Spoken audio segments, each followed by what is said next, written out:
Courtney Clenney enters the courtroom, heels clicking against marble floors, every step measured. Eyes in the gallery follow her. Hair perfect, makeup flawless. She pauses, scans the room and smiles, not nervous, confident. The kind of smile that makes people lean forward, wondering what she's planning. Her hand rises to wave at someone in the back row. A subtle gesture, precise, like she already knows the story everyone else is waiting to see unfold. Lawyers shuffle papers. Cameras flash. Notes are whispered. Every movement carries weight and the air hums with anticipation. Then the judge begins speaking. The words are unclear at first. Heads tilt, eyes narrow. Something shifts in the energy of the room. That calm, calculated confidence she carried into the courtroom suddenly feels fragile. Every gesture, every glance is under scrutiny. Outside, the world watches. Social media cameras capture the smallest detail. Inside, every second counts. Months of private conflict, arguments, warnings and patterns are condensed into one room, and the audience is left asking, what really happened in that apartment? Who saw it? And who will be believed? The courtroom doors open. A low hum spreads across the rows of seats. Spectators shuffle, cameras tilt, and the clerk calls the session to order. Courtney Clenney sits at the defence table, upright, composed, fingers drumming lightly on the polished wood. Her gaze scans the gallery, calm, calculated, detached, not nervous, not worried, certain. Supporters lean forward, whispering, smiling, some snap photos, others hold their breath. Every subtle movement is recorded, every gesture noted. Her lawyers confer quietly, confident. Papers shuffled, pens tapping. She watches it all with mild interest, like a director surveying a scene she controls. She glances at the press box. Cameras trained on her. She shifts slightly, adjusts her hair, flicks an eyelash. A faint smirk crosses her face. One hand lifts, blows a kiss, waves, like she already knows how this day ends. Outside the courtroom, media vans line the street. Reporters murmur about bail, strategy, and public perception. Social media posts are already live. Headlines drafted, clips circulating. The world expects certainty. She gives it on the surface. Then the prosecutor rises. Papers shuffle. A pause. Eyes lock on Clenney. Something subtle in their stance. Something that hints the calm she carries might not be enough. She tilts her head, curious, almost amused. She doesn't know yet. Doesn't understand that her control is about to be questioned, piece by piece, in front of the entire room. And the tension lingers. Every eye in the courtroom shifts slightly. Every whisper grows quieter. The question hangs before anyone speaks. What did the prosecution see? That she couldn't. The prosecutor stands, quiet, precise, each word measured. They called the police 3 times in 2 months, he says. Neighbours reported yelling, slamming doors, objects thrown. Courtroom whispers spike. Clenney's expression doesn't change, not yet. But the gallery stiffens. Something is coming. Building staff testify. Names, dates, times. One person recalls a late-night argument in the elevator. Another mentions the kitchen door left ajar after a shouting match. A pattern emerges. Repeated incidents. Each small, but together, significant. The defence frowns. Their papers shuffle nervously. They had hoped this wouldn't matter. They thought the details would be buried beneath the self-defense narrative. Then the prosecutor pauses, gestures to a screen. We have footage, he says. Elevator cameras. The video plays, empty corridor, doors closing, nothing violent. But then Clenney and Obumseli step into the elevator. Calm, polite, smiles that don't reach their eyes, subtle tension in their posture. Small gestures that would have gone unnoticed if anyone hadn't been watching. It doesn't show the stabbing. Not yet. But it shows something else. Something the defence wished would never be noticed. The elevator doors close. Silence. One ride, one short trip, one moment, and the question hangs. What happened during that ride? Christian Obumseli lived quietly. 27 years old. Nigerian-American. Cryptocurrency investor. Recently moved to Miami. He loved his family. Talked to his mother every day. Calm. Thoughtful. The kind of person friends called steady. Reliable. Then there was Courtney Clenney. OnlyFans creator. Social media personality. Hundreds of thousands of followers. Always performing. Always in control of her image. Their apartment held both worlds. The curated, glamorous online life and the private life behind closed doors. Conflicts, arguments, noise that neighbours said could be heard through the walls. Over and over. Neighbours would later testify. Doors slamming, shouts, frustrated words. The tension didn't stay inside the apartment. It spilled into the hallways. Into the building. This is where the first Chekhov's gun appears. Small, subtle, but important. Remember the neighbours. Remember the complaints. Christian and Courtney weren't just a couple. They were a study in contradiction. Calm versus volatile. Private versus public. Predictable versus unpredictable. And the question lingers. How many times had police been called to that apartment before the final, fatal night? The building manager had a record. Her boyfriend comes charging towards her, and we actually try to get in the middle of it. Noise complaints stacked up. Weeks, months. Doors slamming late at night. Shouts carrying through the hallways. Residents calling repeatedly, asking if someone would finally do something. Security staff had their own log. Footage from cameras. Reports of arguments in common areas.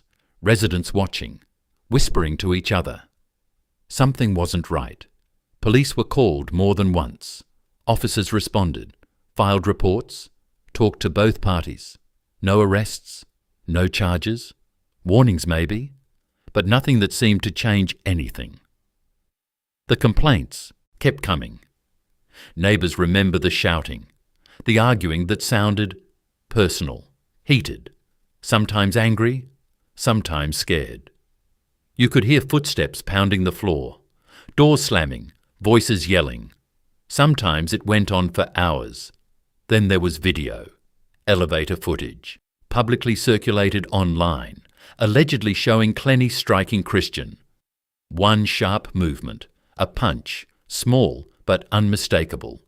The sound barely audible over the hum of the elevator, yet the tension palpable.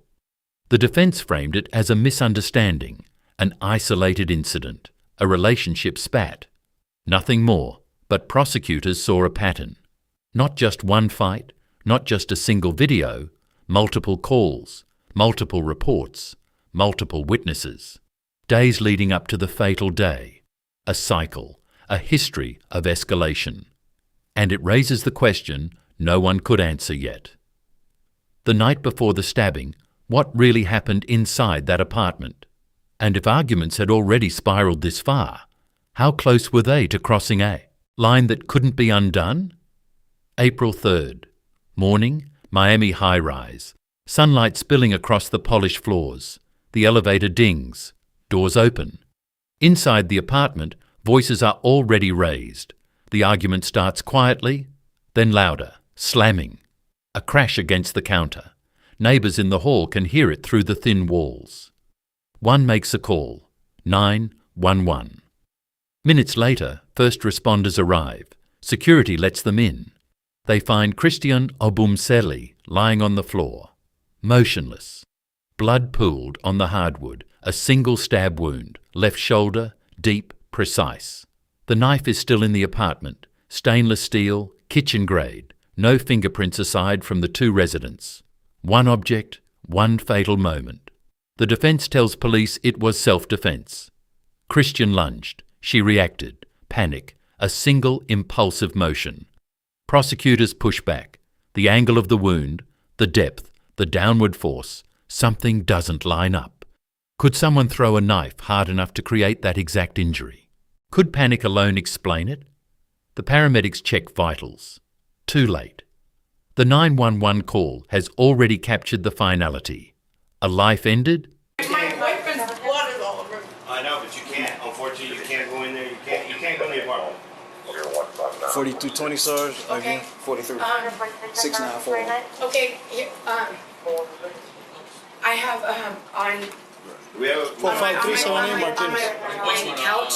So, on the inside. On the inside, not like a full couch, but on like the couch kind of chair. 4 flatus. Just like a loose, like comfortable shirt. I think what's his name? there's like t-shirts or whatever in there. IBM plate. And then there's a pair of gray NBA sweatpants that are his. That I would like to wear. And as investigators comb the apartment, they notice other signs. Furniture out of place. Broken dishes. Text messages on a counter. A pattern building. A context the defence hadn't accounted for yet. What led to that single, fatal thrust? And who really controlled the moment inside that apartment? The knife, stainless steel, found in the kitchen, clean. Except for the blood. Prosecutors say she retrieved it, calm, intentional, one thrust, precise, deadly. Defence says something different. She panicked, threw it across the room, a reaction, not premeditation. Medical examiners step forward. They measure the wound, angle, depth, force required. They calculate. They argue. One says downward thrust, direct, applied strength, intent behind it. Another says trajectory could be accidental. A tossed knife, misaligned movement. Panic can do that. The wound is brutal. Left shoulder, a major artery severed. Blood loss, rapid. Minutes before help could arrive. The jury listens. They scribble notes. Eyes flick between the experts. Back to the knife. Back to the photograph of the floor. Two conflicting stories. One piece of physical evidence, and no way to see inside that fatal moment. Which expert would the jury trust? Which version would make sense? And somewhere in the room, the defendant watches, waiting, hoping, performing confidence she can't yet lose. Police brought her in, quiet room, harsh fluorescent light. She sat, calm at first, hands folded, eyes steady. Self-defense, she said, simple, clear. But the words didn't line up. Time shifted, small details contradicted earlier accounts. Where was she when the argument started? How far was the knife? Which direction did he move? Investigators pressed. Questions bounced back. Answers wavered. Then came the texts. Hundreds of messages. Minutes apart. Hours of escalation captured. In tiny digital lines. Anger, apologies, threats, excuses. A pattern emerged. Not one isolated moment. Not a single panic reaction. The screen glowed. Each text a pulse. Each word a clue. And yet, the full story wasn't there. Which messages mattered? Which ones painted the real picture? The jury wouldn't see this room, but they would see the evidence. And they would wonder, what did those texts actually say? The screen lit up, every eye fixed. Texts, hundreds of them, time-stamped. I can't do this again. Stop controlling me. Threats, apologies, promises, breakups, makeups, a rhythm, a pattern, back and forth. Witnesses spoke, neighbours, building staff, friends. They remembered shouting, doors slamming, moments that sounded small on paper, but massive in real life. Prosecutors leaned in. They painted the story clearly: aggression, escalation, control. The defence countered: mutual conflict, two people at each other's throats, both volatile, both scared. But even as words flew across the courtroom, one question lingered. Who was really afraid? And then the judge nodded. The next piece played. Elevator footage, silent, ordinary, until it wasn't. What happened in that ride would make every argument, every text, every apology suddenly make sense. The courtroom went silent. A monitor flickered, security footage. The elevator doors slid closed. A small confined space. Two figures inside. Every movement recorded, every gesture captured. Subtle shifts of weight. Fingers tightening on rails. eyes avoiding each other. Prosecutors pointed out the pattern: past arguments, prior confrontations. Escalation. Every tense movement echoed months of volatility. The defence argued it didn't matter. Just a ride. Nothing criminal, ordinary. But the gallery leaned in. Observers murmured. Even the judge's gaze lingered. The video revealed more than anyone expected. The tilt of a head. The way she stepped forward. A hand brushing the rail. The body. Language screamed tension, not panic, not accident. And behind that frame-by-frame tension was a broader context. Prior calls to police. Noise complaints. Elevator fights captured in grainy public video. Neighbours remembering screams. Texts that hinted at control, jealousy, threats. The footage alone didn't convict, but it set the stage. The momentum shifted in favour of prosecutors. A quiet, nearly invisible escalation now became undeniable. Because later, at the bail hearing, the performance she had relied on, confident, calm, smiling, would crumble in seconds. And everyone in the courtroom would see how fast control can disappear. The pivot had begun. What happened in that hearing that turned confidence into collapse? The courtroom buzzed with quiet chatter.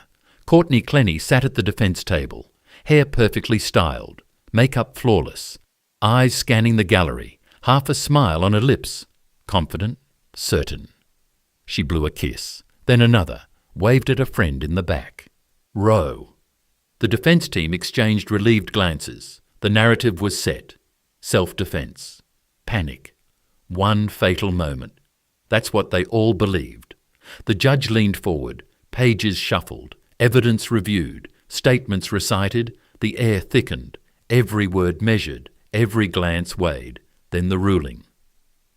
Bail is denied. A heartbeat. She froze, eyes widened, half-smile vanished. Her fingers gripped the edge of the table. The calm persona she had carried in and performed for the courtroom collapsed in real time. Deputies moved forward. Handcuffs clicked. Cold metal around wrists. The transformation was instantaneous. Performer to defendant. Confident to exposed. The gallery stirred. Reporters scribbled frantically. Cameras captured the moment that everything shifted. And the question that no one could answer aloud echoed through the room. Was this a desperate act of self-defence? Or something more deliberate? The jury would have to decide. And the evidence that followed could tip everything. Outside the courtroom, the air was electric. News crews gathered, cameras flashing, microphones thrust toward anyone who would speak. The debate had already spilled onto social media. Two narratives fought for dominance. Some called her a young woman who acted in self-defence, a domestic violence victim, cornered, panicked, one fatal mistake. Others painted a different picture, a pattern of escalating conflict, arguments, fights, threats, months of tension leading to a single deadly act. The Obumseli family stepped forward, their voices firm, grief raw, demanding accountability, demanding answers. The public heard them and felt it. On Twitter, on Instagram, in comment sections, in group chats, the arguments erupted. Supporters, critics, bystanders, all choosing sides before the trial even began. And inside the courtroom, the question lingered, heavier than ever. Which version of events would the jury believe? The answer rested in testimony, evidence, and Clenney herself. Christian Obumseli died from a single stab wound. Courtney Clenney maintains she acted in self-defence, panic, fear, one quick, fatal action. Prosecutors argue it was the final act in a months-long pattern of escalating conflict. Texts, witness statements, prior incidents, all pointing to one deadly outcome. Medical examiners and forensic experts debated the wound's angle, depth, and force. Every detail contested, every interpretation questioned. And now, the decision rests with 12 strangers in a jury box, 12 people tasked with deciding if the only fatal act was a single stab, and you saw the evidence, heard the testimony, read the texts, would you conclude it was fear or intent? Comment your answer below. If you want more courtroom breakdowns that show the tension, the evidence, and the human drama, subscribe to the channel. Like the video. Share this case with someone who follows true crime, and watch the next courtroom story on screen now.